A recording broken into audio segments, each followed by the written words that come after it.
당신에게는 가족 중에 특별히 애착을 느끼는 사람이 있습니까? 사생아였던 저에게는 어머니를 쏙 빼닮은 여동생이 그런 존재였습니다. 동생이 결혼했을 때 저는 매부를 몹시도 질투했습니다. 오늘 이야기의 주인공도 마찬가지입니다. 여기 여동생이 있는 한 러시아 여성이 있습니다. 그녀는 과묵한 아버지와 집을 나간 어머니를 대신해 동생을 키웠습니다. 언젠가 동생이 자신의 곁을 떠날까 늘 두려워했죠. 그러던 어느 날 여동생이 10살이나 많은 한국 남자와 연애를 시작하자 그녀는 불같이 화를 내며 당장 헤어지라고 요구합니다. 하지만 그 한국인 남자가 동생과의 교제를 허락받으러 집에 찾아온 날 그녀는 그만 그와 하룻밤을 보내고 맙니다. 다음 날 아침 그녀는 엄청난 충격에 휩싸입니다.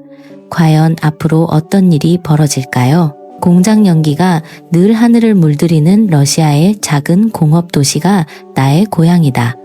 우리 집은 잿빛 아파트 단지들 사이에 끼어있는 17층짜리 건물의 맨 꼭대기층 아파트였다. 창밖 풍경은 늘 하얀 눈과 잿빛 공장, 그리고 멀리 보이는 침엽수림으로 똑같았다. 내 이름은 나타샤, 26살이고 지금은 여동생 알리사와 단둘이 살고 있다. 알리사는 나보다 6살 어린 20살로 이제 막 대학에 합격한 똑똑한 아이다. 우리 사이에는 그 누구도 끼어들 수 없을 것 같은 굳건한 유대감이 있었다. 하지만 나는 언젠가 그 유대감이 끊어질지도 모른다는 두려움 속에 살았다. 아버지는 제철소에서 일하는 거칠고 과묵한 사람이었다.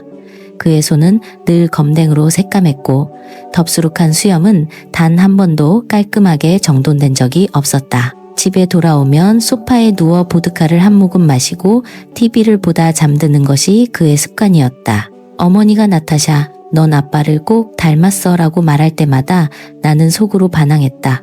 아버지를 닮고 싶지 않았다. 하지만 시간이 흐르면서 나는 무표정한 얼굴부터 고집센 성격까지 어느새 아버지를 닮아가고 있었다. 유난히 혹독했던 그 해 겨울, 알리사가 12살이 되던 해 내 인생은 완전히 바뀌었다. 어머니가 이 삶을 견디지 못하고 떠나버린 것이다. 아침에 일어나 보니 어머니의 옷장은 텅 비어 있었고 식탁 위에는 더는 이렇게 살 수 없어. 미안하다라는 쪽지 한 장만 덩그러니 놓여 있었다. 언니, 엄마 어디 갔어? 알리사가 눈을 비비며 물었지만 나는 아무 대답도 할 수 없었다. 그날 밤 아버지는 평소보다 더 많은 보드카를 마셨다. 그리고 다음 날부터 그는 단 한마디도 어머니에 대해 언급하지 않았다. 마치 처음부터 존재하지 않았던 사람처럼 찾으려는 시도조차 하지 않았다. 그날 이후 집안일은 모두 내 몫이 되었다. 18살 때부터 나는 아침 일찍 일어나 알리사를 학교에 데려다주고 공장에서 8시간의 고된 노동을 마친 뒤 집으로 돌아와 저녁을 준비했다. 빨래, 청소, 장보기, 모든 것이 내 손을 거쳐야 했다. 때로는 모든 걸 포기하고 싶었지만 알리사의 맑은 눈을 보면 다시 힘을 낼 수 있었다. 언니, 오늘 학교에서 내 그림이 제일 잘 그렸다고 칭찬받았어. 알리사가 자랑스럽게 내민 그림을 볼 때면 엄마가 보지 못하는 순간이 늘어간다는 생각에 가슴이 아팠다. 하지만 나는 표정 변화 없이 알리사의 머리를 쓰다듬으며 말했다. 잘했어. 우리 알리사 최고네. 시간은 무심하게 흘러갔다. 나는 점점 더 강인해졌고 감정을 숨기는데 능숙해졌다. 공장에서는 남자들 못지않게 일했다. 내 손에 굳은 살은 내 삶의 지도처럼 점점 더 두꺼워졌다. 아버지는 집안의 그림자 같았다. 일하고 술 마시고 잠드는 삶의 반복이었다. 가끔 그의 텅 빈 눈을 보면 어머니가 왜 떠났는지 조금은 이해할 수 있을 것 같았다. 하지만 그 생각은 금세 지워졌다. 우리에게는 서로밖에 없었으니까.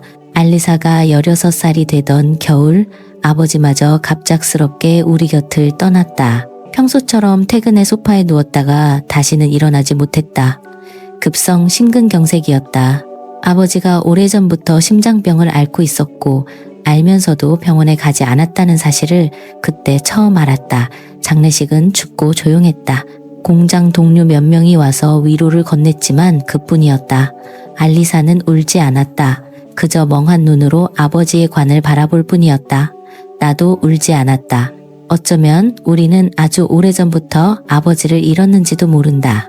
그날 밤 장례를 모두 마치고 집에 돌아오자 알리사가 내 방으로 들어왔다. 언니, 이제 우리 둘뿐이네. 그 말을 듣는 순간 나는 처음으로 무너져 내렸다. 알리사를 끌어안고 목 놓아 울었다. 그날 밤 우리는 한 침대에서 잠이 들었고 다음 날 아침 나는 더 강해져야겠다고 다짐했다. 아버지가 돌아가신 후 나는 동생에게 더욱 집착하게 되었다. 알리사의 성적, 친구 관계, 여가 활동 등 모든 것을 알아야 직성이 풀렸다. 마치 내 삶의 전부가 알리사인 것처럼. 그리고 그건 사실이었다. 알리사는 나의 희망이자 미래였다. 언니, 너무 걱정하지 마. 알리사는 종종 그렇게 말했지만 나는 멈출 수 없었다. 조금이라도 방심하면 알리사마저 사라져버릴 것 같았다. 다행히 알리사는 공부를 잘했다. 선생님들은 모두 알리사의 재능을 칭찬했고 대학 입학도 순조로웠다.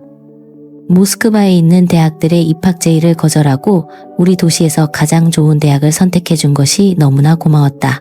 나는 알리사가 멀리 가는 것을 원치 않았다. 이기적인 마음인 줄 알면서도 곁에 알리사가 있다는 사실에 안도했다. 하지만 대학에 들어간 알리사는 조금씩 변하기 시작했다. 집에 늦게 들어오는 날이 잦아졌고 주말에는 도서관에 간다거나 친구들과 약속이 있다고 했다. 처음에는 대학 생활이 바쁘고 새로운 경험으로 가득할 테니 이해했다. 하지만 점점 더 멀어지는 느낌이 들었다. 오늘 왜 이렇게 늦었어? 내가 물었다. 알리사는 약간 짜증 섞인 목소리로 대답했다. 언니, 나도 이제 어른이야. 모든 걸 언니한테 보고해야 해? 그 말은 내 가슴에 비수처럼 꽂혔지만 나는 애써 표정을 바꾸지 않았다. 알았어. 그냥 걱정돼서 그랬지. 불안감은 점점 커져만 갔다. 나는 알리사가 자유를 갈망하고 있다는 것을 느꼈다. 언젠가 동생도 떠나버릴지 모른다는 생각에 밤잠을 설쳤다. 텅 빈 집에 홀로 남겨질 나를 상상하면 숨이 막혔다. 어느 날 공장이 쉬는 날이라 나는 알리사를 찾아 대학교로 갔다. 평소 같으면 바로 답장했을 텐데 그날은 연락이 닿지 않았다.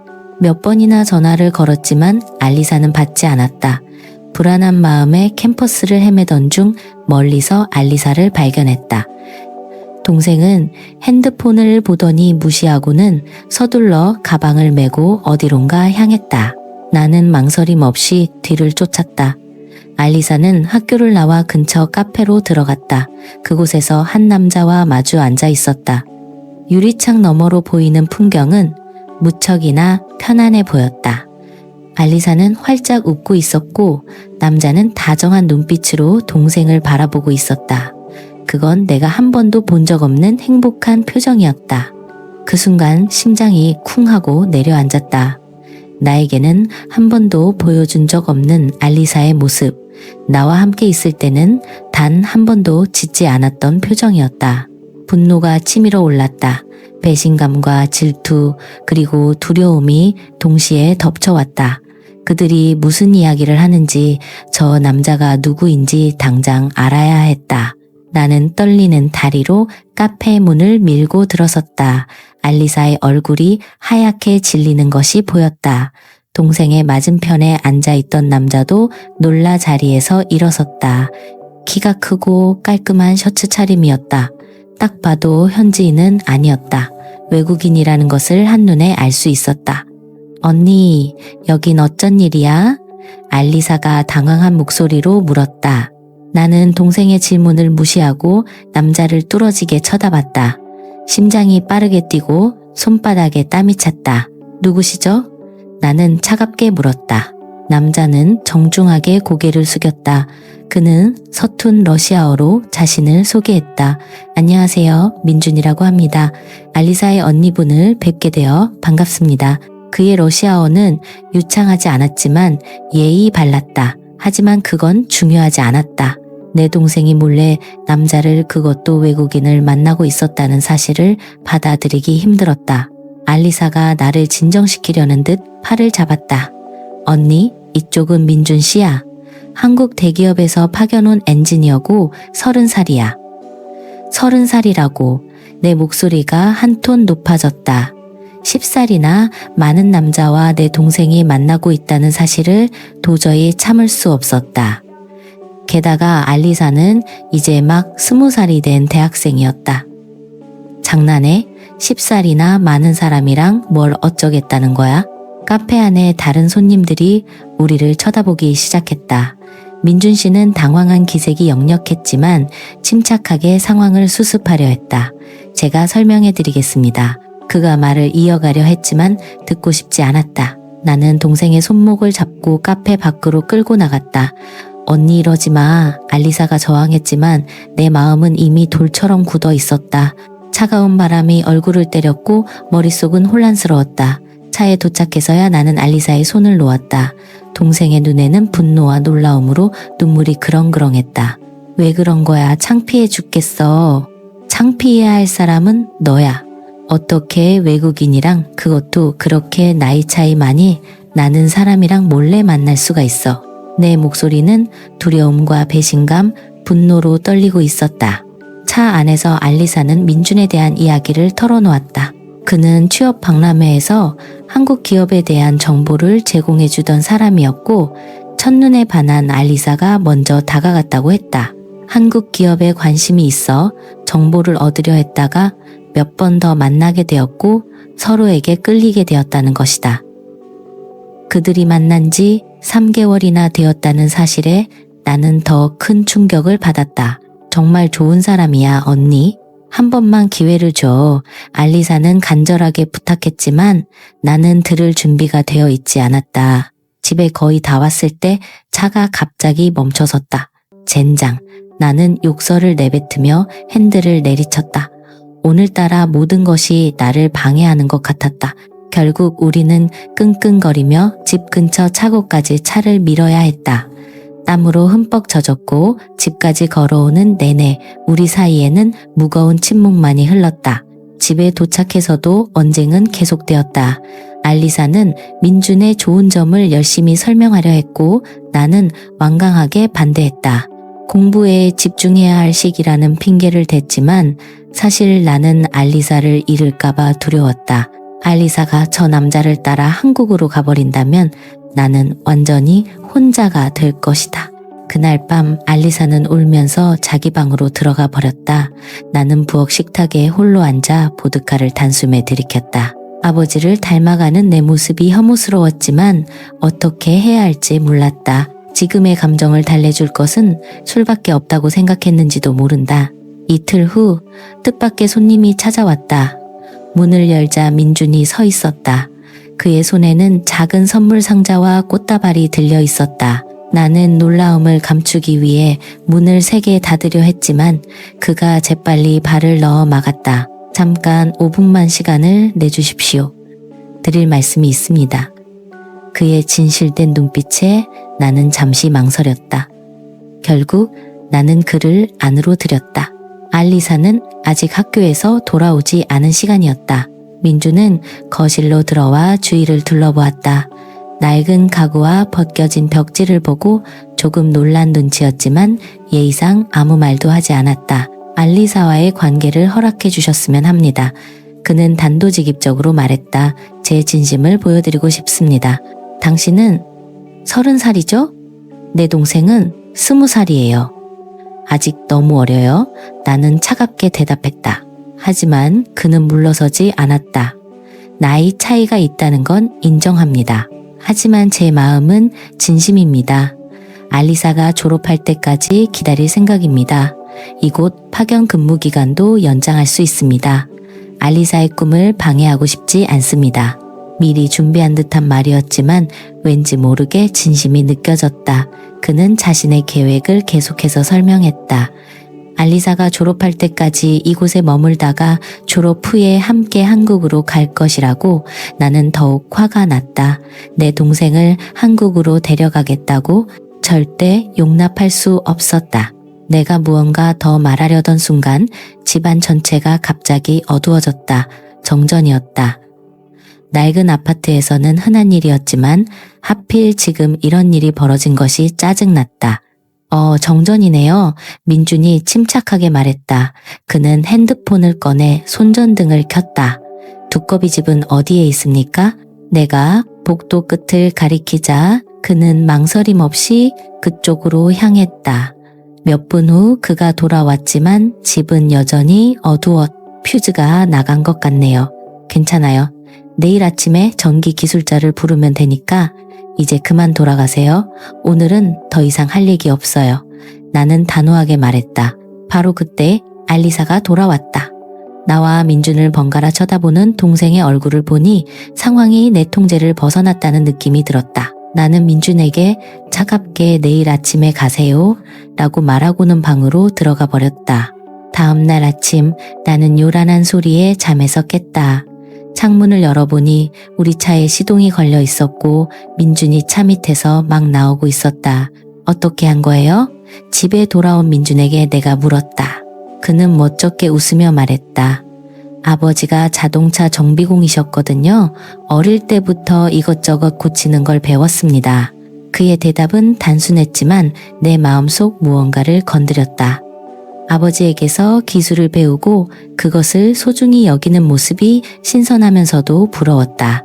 그때서야 나는 집안에 여러 가지가 고쳐져 있다는 것을 발견했다. 불은 다시 들어왔고 내가 그동안 방치했던 고장난 물건들이 모두 말끔하게 수리되어 있었다.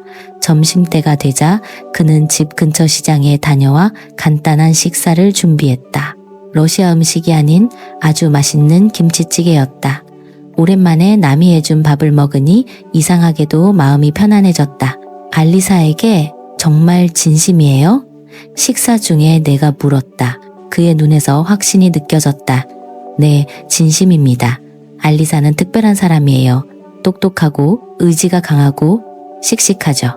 힘든 환경에서 자랐지만 긍정적인 태도를 잃지 않는 모습이 정말 존경스럽습니다. 그의 말에 가슴이 뭉클했다. 내가 생각했던 것보다 그가 알리사를 깊이 이해하고 있다는 사실이 놀라웠다. 자존심만 세고 가정적이지 못한 대부분의 러시아 남자들, 특히 내 아버지처럼 감정을 표현하거나 남을 이해하려 노력하지 않는 사람만 봐왔다. 어쩌면 어머니가 떠난 이유도 그것이었을지 모른다고 생각했다. 한국으로 돌아가면 알리사는 어떻게 되죠? 내가 불안한 듯 물었다. 제가 먼저 돌아가게 되더라도 반드시 다시 와서 데려갈 겁니다. 하지만 가능하다면 언니도 함께 갔으면 좋겠습니다. 그가 진지하게 말했다. 우리 셋이서 다시 시작할 수 있잖아요. 그 말에 눈물이 왈칵 쏟아졌다. 애써 참으려 했지만 감정이 터져나왔다. 그제야 내가 얼마나 오랫동안 모든 것을 짊어지고 있었는지, 얼마나 지쳐 있었는지 깨달았다. 그리고 누군가 나에게 손을 내밀어 준 것은 처음이었다. 잠깐 밖에 좀 다녀올게요. 나는 서둘러 밖으로 나가 아파트 뒤편에서 혼자 울었다. 한참을 울고 나니 마음이 한결 가벼워졌다. 안으로 들어서자 민주는 조용히 설거지를 하고 있었다. 그날 오후 알리사가 학교에서 돌아왔다. 민준이 아직도 있는 것을 보고 놀라는 동생의 표정이 잊히지 않는다. 무슨 일이 있었냐고 묻는 동생에게 민주는 자신이 고친 것들에 대해 설명했다. 언니, 무슨 일이야? 알리사가 조심스럽게 물었을 때 나는 깊은 숨을 내쉬었다. 내 남자친구 좋은 사람 같네. 마침내 내가 입을 열었다. 알리사의 얼굴에 행복한 미소가 번졌다. 정말? 그럼 우리 만나도 되는 거야? 목소리에는 기쁨이 가득했다. 그래. 대신 조건이 있어. 공부에 방해되면 안 돼. 그리고 중요한 일은 더 이상 나한테 숨기지 마. 나는 단호하게 말했다. 알리사는 기뻐하며 달려와 나를 꼭 껴안았다. 그날 저녁 우리는 셋이서 함께 저녁을 먹었다. 오랜만에 웃음이 가득한 저녁 식사였다. 그 후 민주는 우리 집에 자주 드나들었다. 그는 고장난 것들을 고쳐주었고 맛있는 음식을 만들어 주었다. 가끔 알리사가 공부하는 동안 그는 나와 차를 마시며 한국 문화에 대한 이야기를 들려주었다. 그의 이야기를 들으며 나는 조금씩 한국이라는 나라의 흥미를 느끼기 시작했다. 처음에는 알리사를 잃을까 두려웠지만 시간이 지나면서 그 두려움은 사라졌다. 오히려 가족이 더 늘어난 것 같은 따뜻함을 느꼈다.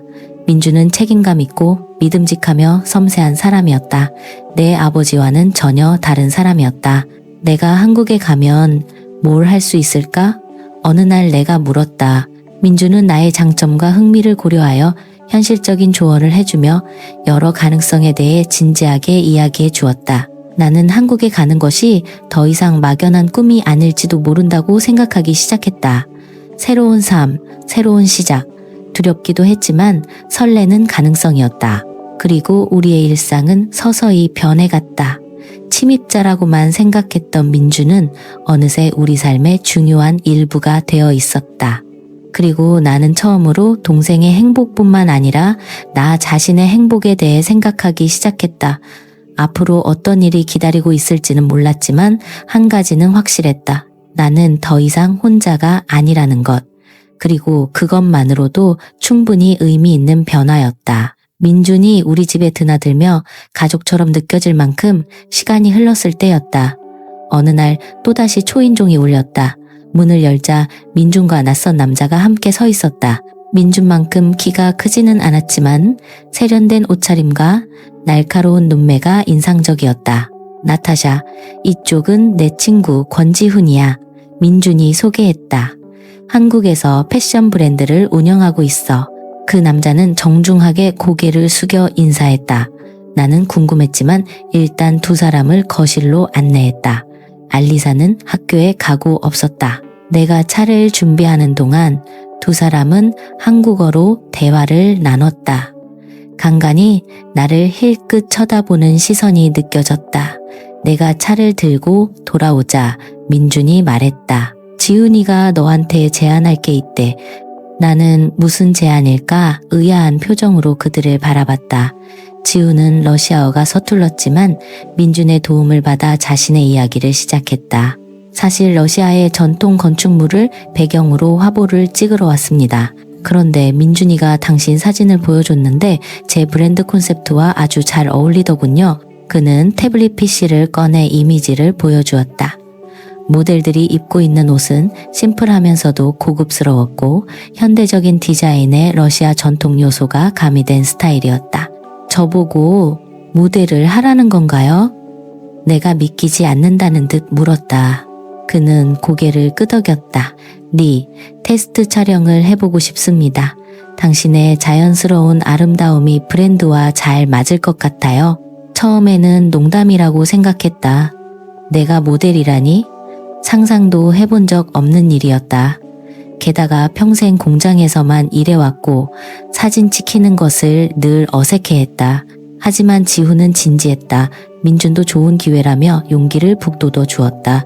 나타샤 한번 해봐. 정말 잘 어울릴 것 같아. 결국 나는 호기심 반, 그리고 돈 때문이라는 현실적인 이유 반으로 테스트 촬영에 응하기로 했다. 솔직히 공장 일은 너무 힘들었고 더 나은 수입원이 생긴다면 나쁠 건 없었다. 그리고 누군가 나에게 이런 기회를 준다는 것 자체가 놀라운 일이었다. 테스트 촬영은 일주일 후에 진행되었다. 그날 아침 나는 몇 번이나 마음을 바꿨다. 가야 할지 아니면 그냥 공장에 출근해야 할지 망설였다. 하지만 결국 나는 약속 장소로 향했다. 지훈이 빌린 스튜디오는 생각보다 작았지만 예술적인 분위기가 물씬 풍겼다. 헤어, 메이크업, 아티스트들이 나를 반겼다. 거울 앞에 앉아 내 얼굴이 점차 변해가는 모습을 보며 이게 현실인가 싶었다. 항상 질끈 묶고 다니던 머리는 자연스럽게 풀어헤쳐졌고 화장 덕분에 눈은 더 커 보였다. 한 번도 본 적 없는 내 모습에 나 자신도 놀랐다. 의상을 갈아입고 촬영장으로 나서자 지훈과 스태프들의 표정이 환해졌다. 완벽해요? 지훈이 말했다. 처음에는 카메라 앞에서 무척 어색했다. 손을 어디에 둬야 할지, 어떤 표정을 지어야 할지 몰랐다. 하지만 지훈은 인내심을 갖고 나를 지도했다. 자연스럽게 그냥 당신 자신을 보여주세요. 몇 시간의 촬영 후 지우는 노트북으로 사진들을 보여주었다. 나는 내 눈을 의심했다. 사진 속의 여자가 정말 나란 말인가? 사진 속에 나는 자신감 넘치고 아름다웠다. 공장에서 일하던 내 거친 손에 굳은 살과 피곤해 지친 눈빛은 온데간데 없었다. 마음에 들어요? 지훈이 물었다. 나는 말없이 고개를 끄덕였다. 그는 미소를 지으며 제안했다. 1년간 독점 계약을 하고 싶습니다. 조건은 그가 내민 서류에는 내 상상을 훨씬 뛰어넘는 좋은 조건이 적혀 있었다. 공장을 그만두어도 충분할 만큼의 금액이었다. 집에 돌아와 이 소식을 알리자 알리사는 믿을 수 없다는 반응이었다. 언니가 모델을? 이건 운명이야. 동생은 너무나 기뻐하며 나를 끌어안았다. 나 자신도 아직 얼떨떨했지만 이 기회가 내 인생을 바꿀 수도 있겠다는 생각이 들었다. 나는 계약서에 서명했고 본격적으로 일을 시작했다. 처음 몇 주는 적응하기 힘들었다. 카메라 앞에서의 긴장감, 새로운 환경, 갑자기 바뀐 일상, 모든 것이 낯설었다. 하지만 지우는 끈기 있게 나를 이끌어 주었다. 그는 프로페셔널한 리더였지만 따뜻한 사람이기도 했다. 자신감을 가져요. 당신은 정말 특별하니까. 그의 격려에 나는 점차 자신감을 찾아갔다. 촬영이 계속될수록 카메라 앞에서 편안해졌고 내 안에 숨겨져 있던 새로운 모습들을 발견하게 되었다. 우리는 상트페테르부르크의 궁전부터 모스크바의 붉은 광장, 시베리아의 설원까지 러시아 전역을 돌며 촬영했다. 한 번도 가보지 못한 곳들을 다니며 세상이 얼마나 넓고 아름다운지 깨달았다. 공장 밖의 삶이 이렇게 다채로울 수 있다는 것을 상상도 못했다. 일을 하며 지훈과 많은 대화를 나누었고 그가 예술적인 열정과 비전을 가진 사람이라는 것을 알게 되었다. 그는 카메라 앞에서 내가 보여주는 이미지를 진심으로 소중하게 여겨주었고 나를 바라보는 그의 시선은 나를 특별한 사람으로 느끼게 해주었다. 한 번도 느껴본 적 없는 감정이었다. 두세 달쯤 지났을 때 지훈이 중요한 이야기를 꺼냈다. 한국에서 촬영을 하고 싶습니다. 새로운 컬렉션을 준비 중인데 서울의 현대적인 배경이 필요해요. 그 말에 나는 망설여졌다. 한국이라니 너무 멀고 낯선 곳이었다. 무엇보다 알리사를 혼자 두고 가는 것이 걱정되었다. 알리사는 어떡하죠? 저 없이 괜찮을까요? 내가 불안하게 물었다. 지우는 미소를 지으며 대답했다. 민준 씨가 잘 돌봐줄 거예요. 그리고 촬영이 끝나면 바로 돌아올 수 있도록 제가 책임지고 지원하겠습니다. 민준도 걱정할 필요 없다고 나를 안심시켰다. 제가 알리사를 잘 돌볼게요. 나타샤도 새로운 경험을 해야죠. 알리사도 내가 가기를 원했다. 언니 다녀와. 나중에 내가 졸업하고 한국으로 갈게. 결국 나는 한국행을 결심했다. 태어나서 처음으로 비행기를 타고 먼 나라로 떠나는 것은 설렘과 두려움의 연속이었다. 비행기 창밖으로 점점 작아지는 러시아 땅을 보며 이 결정이 내 인생을 완전히 바꿀지도 모른다고 생각했다. 서울에 도착했을 때 나는 화려하고 활기찬 분위기에 압도당했다. 잿빛의 러시아 도시와는 완전히 다른 세상이었다. 높은 빌딩들, 밤에도 환한 거리, 그리고 낯선 언어와 음식, 모든 것이 새롭고 흥미로웠다. 지우는 내가 편안하게 지낼 수 있도록 모든 것을 준비해 주었다. 편리한 아파트와 현지 가이드, 이동 스케줄까지. 그는 촬영장에서는 엄격한 디렉터였지만 일이 끝나면 따뜻한 친구 같았다. 그는 나를 데리고 서울의 구석구석을 구경시켜 주었다. 오래된 골목길, 낭만적인 한강, 그리고 현지인들만 아는 맛집까지. 이건 불고기예요. 한국의 전통 음식이죠. 그가 말했다. 처음 맛본 한국 음식은 낯설었지만 아주 맛있었다. 지우는 내 반응을 보고 무척 기뻐했다. 러시아 음식이랑 많이 다르죠? 나는 고개를 끄덕이며 웃었다. 모든 것이 달랐지만 그 다름이 점점 더 매력적으로 다가왔다. 촬영은 예상보다 길어졌다. 2주 예정이었던 스케줄은 한 달, 2달로 늘어났다. 나는 매일 알리사와 영상 통화를 하며 그리움을 달랬다. 동생은 학교 생활과 민준과의 데이트 이야기를 즐겁게 들려주었다. 내 걱정보다 훨씬 더 잘 지내고 있었다. 어느 날 밤 한강변을 산책하던 중 지훈이 갑자기 멈춰섰다. 나타샤, 솔직하게 말할게요. 그가 말했다. 그의 진지한 표정에 심장이 뛰었다. 처음에는 모델로서의 당신에게만 관심이 있었어요. 하지만 지금은 달라요. 당신이라는 사람, 그 모든 것이 좋아졌어요. 그 말에 나는 아무 대답도 할 수 없었다. 사랑은 늘 알리사를 돌보고 생계를 꾸리느라 바빴던 내게는 경험해 본 적 없는 감정이었다. 하지만 지훈과 함께한 시간, 그의 배려와 존중은 굳게 닫혀있던 내 마음을 서서히 열게 했다. 나도 당신이 좋아요. 나는 용기를 내어 말했다. 그 순간 그의 눈빛은 더욱 깊어졌다. 한강의 밤 조명 아래 그는 조심스럽게 내 손을 잡았다. 따뜻했다. 그리고 우리는 연인이 되었다. 계약 기간이 끝날 무렵 지훈은 재계약을 제안했다. 한국에 머물러 줬으면 좋겠어요. 당신과 함께 새로운 프로젝트를 시작하고 싶어요. 나는 망설였지만 알리사와 상의한 끝에 남기로 결정했다. 동생은 나보다 더 기뻐했다. 언니가 거기서 행복하다면 계속 있어. 내가 졸업하고 갈게. 시간이 흐르면서 나는 한국 생활에 점차 적응해갔다. 어려운 한국어를 조금씩 배우고 음식과 문화에도 익숙해졌다. 지훈과의 관계는 더욱 깊어졌다. 그는 나의 과거와 상처를 이해해 주었고 나는 그의 꿈과 열정을 응원했다. 촬영장에서는 여전히 프로페셔널했지만 밖에서는 평범한 연인처럼 지냈다. 함께 한강변을 자전거로 달리고 주말에는 시장에 가고 가끔은 그의 부모님 댁에도 찾아뵈었다. 처음에는 언어와 문화 차이 때문에 어색했지만 그의 가족들은 나를 따뜻하게 맞아주었다. 아름다운 서울의 가을이 왔을 때 지훈이 청혼했다. 나타샤, 우리 함께 살래요?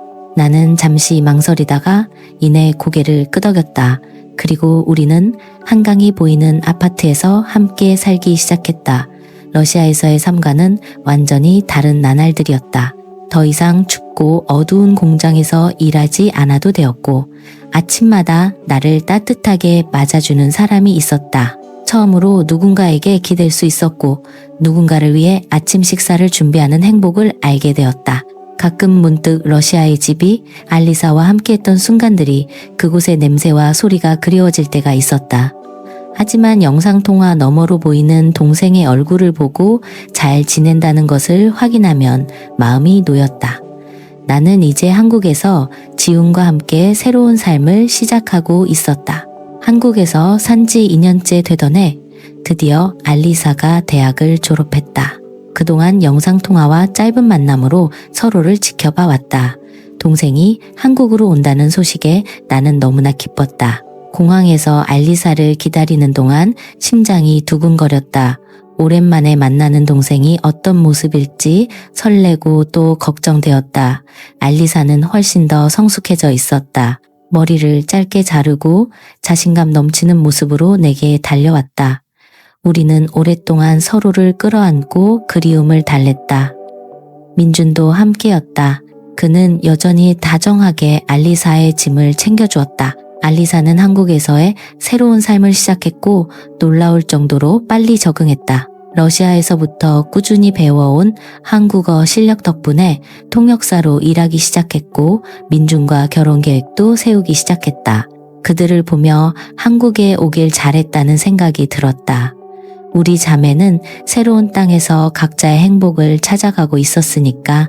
그러던 어느 날 밤 알리사가 불쑥 제안했다. 언니, 우리 결혼 순서는 정해야 할 것 같아. 나는 놀랐다. 결혼 순서? 그런 걸 정해야 해? 알리사는 진지한 얼굴로 설명했다. 한국에서는 언니가 먼저 결혼하는 게 순서래. 그게 예의이기도 하고. 민준 씨 부모님도 신경 쓰실 거야. 그 말을 듣고 나는 멍해졌다. 지훈과 구체적으로 결혼 이야기를 나눈 적은 없었다. 물론 우리는 사랑했지만 결혼은 또 다른 문제였다. 알리사, 그건 너무 갑작스러운데 내가 그렇게 말하자 알리사는 단호하게 고개를 저었다. 언니가 먼저 가지 않으면 나도 갈 수 없어. 그게 한국 문화래. 나는 고민에 빠졌다. 이 상황을 지훈에게 어떻게 설명해야 할지 아니면 알리사에게 먼저 결혼하라고 해야 할지 갈피를 잡을 수 없었다. 공교롭게도 며칠 후 지훈이 특별한 저녁 식사를 준비했다. 그는 야경이 멋진 고급 레스토랑으로 나를 초대했다. 우리는 조용한 분위기에서 와인을 마시며 대화를 나누었다. 나타샤, 당신을 만난 후 내 인생은 완전히 달라졌어요. 지훈이 진심 어린 눈빛으로 말했다. 그러더니 갑자기 자리에서 일어나 내 옆에 한쪽 무릎을 꿇었다. 그는 주머니에서 작은 상자를 꺼내 열었다. 반짝이는 다이아몬드 반지가 나타났다. 나와 결혼해 줄래요? 그 순간 내 모든 고민이 사라졌다. 눈물이 왈칵 쏟아졌고 벅차오르는 감정에 말을 잇지 못했다. 하지만 나는 고개를 끄덕이며 손을 내밀었다. 지훈은 행복하게 웃으며 내 손에 반지를 끼워주었다. 주위에서는 박수 소리가 터져 나왔다. 그날 밤 나는 알리사에게 이 소식을 전했다. 동생은 마치 자기 일처럼 기뻐하며 환호성을 질렀다. 언니, 정말 축하해. 이제 우리 둘 다 한국에서 새로운 가정을 꾸리게 됐네. 동생의 진심 어린 축하에 나는 행복했다. 결혼 준비는 생각보다 빠르게 진행되었다. 지훈의 부모님은 처음에 외국인 며느리에 대해 걱정하셨지만 나를 만나신 후에는 따뜻하게 받아주셨다. 특히 시어머니는 내가 러시아 음식을 만들어 드리자 무척 좋아하셨다. 우리 며느리는 손재주도 좋네. 그 한마디에 마음이 따뜻해졌다. 결혼식 날의 감동은 평생 잊지 못할 것이다. 하얀 웨딩드레스를 입고 지훈의 곁에 섰을 때 과거의 모든 상처가 치유되는 기분이었다. 알리사는 내 옆에서 들러리를 서며 눈물 어린 눈으로 나를 바라보았다. 동생의 눈에서 자랑스러움과 행복을 읽을 수 있었다. 결혼 생활은 새로운 도전이었다. 문화 차이로 인한 작은 문제들이 생기기도 했지만 서로를 이해하려는 노력으로 극복해 나갔다. 지훈은 배려심이 깊었고 내가 러시아인으로서의 생활 습관을 유지할 수 있도록 해주었으며 나 또한 한국 문화에 녹아들기 위해 노력했다. 명절에 가족들과 모이는 것, 제사를 지내는 것 등 시댁 식구들과 함께하는 의례들은 처음엔 낯설었지만 점차 익숙해졌다. 시댁 식구들은 진심으로 나를 가족의 일원으로 받아주었다. 나는 처음으로 진정한 가족의 따뜻함을 느꼈다. 아버님, 어머님이라는 호칭은 아직 조금 어색했지만 그분들의 따뜻한 관심에 마음이 열렸다. 특히 시어머니는 종종 나에게 한국 음식을 정성껏 가르쳐 주셨다. 나타샤, 우리 며느리는 참 그 말을 들을 때마다 러시아에서는 꿈도 꾸지 못했던 가족의 온기를 느꼈다. 결혼 후 2년 첫 아이를 임신했다는 사실을 알게 되었다. 소중한 생명이 내 안에 있다는 사실에 지훈과 함께 감격의 눈물을 흘렸다. 첫 손주였기에 시댁의 사랑은 더욱 커졌다. 임신 기간 동안 러시아 음식이 먹고 싶었는데 시어머니가 직접 레시피를 찾아 만들어 주셨다. 그 정성에 나는 큰 감동을 받았다. 그런데 놀랍게도 내가 임신 3개월 차에 접어들었을 때 알리사로부터 뜻밖의 소식이 들려왔다. 동생도 임신을 했는데 아직 결혼 전이라는 것이었다. 한국 문화에서 혼전 임신이 쉽게 받아들여지지 않는다는 것을 알기에 처음에는 걱정이 많았다. 알리사와 민주는 그 일로 서둘러 결혼식을 올렸다. 이른바 속도 위반 결혼이었지만 두 사람은 무척 행복해 보였다. 민준의 부모님도 처음에는 충격을 받으셨지만 결국 받아들여 주셨다. 알리사의 결혼식에서 나는 언니이자 결혼 선배로서 동생에게 많은 조언을 해주었다. 알리사, 아이가 생기면 많은 것이 달라질 거야. 하지만 걱정 마. 언니가 있잖아. 우리 자매가 비슷한 시기에 임신을 했다는 것은 정말 기적 같은 일이었다. 힘들었던 러시아에서의 나날들 속에서 이런 행복이 기다리고 있을 줄 누가 알았을까. 가끔은 꿈을 꾸고 있는 것 같았다. 한국에서의 삶, 사랑하는 남편, 뱃속의 아이, 그리고 곁에 있는 동생까지 모든 것이 완벽했다. 아이를 낳은 후 육아에 어려움도 있었지만 지우는 늘 든든한 버팀목이 되어주었다. 러시아에서 보았던 그의 강인한 모습은 한국에서는 잘 볼 수 없었지만 아이를 향한 그의 사랑과 나를 향한 배려는 변함이 없었다. 알리사와 민준도 비슷한 시기에 아이를 낳았고 우리는 서로 육아 경험을 공유했다. 두 아이는 사촌이자 친구처럼 함께 자라났다. 한국에서의 삶이 늘 쉽지만은 않았다. 가끔 고향이 그립기도 하고 언어의 장벽으로 인한 어려움도 있었다. 하지만 돌이켜보면 한국에 온 것은 정말 잘한 일이었다. 어쩌면 우리 자매는 이곳에서 구원받았는지도 모른다. 러시아의 작은 공업 도시를 벗어나 더 넓은 세상에서 새로운 삶을 시작했으니까. 오늘도 나는 아이를 품에 안고 남편의 사랑을 느끼며 동생 가족과 함께하는 시간에 감사함을 느낀다. 가끔 아버지와 어머니를 생각하면 슬퍼진다. 만약 두 분이 우리의 행복한 모습을 보셨다면 얼마나 기뻐하셨을까. 하지만 지금 나는 행복하다. 진정한 가족의 의미를 배웠고 사랑하고 사랑받는 법을 배웠다. 구원받았다고 해도 과언이 아닐 것이다. 그리고 오늘 나는 무척 행복하다.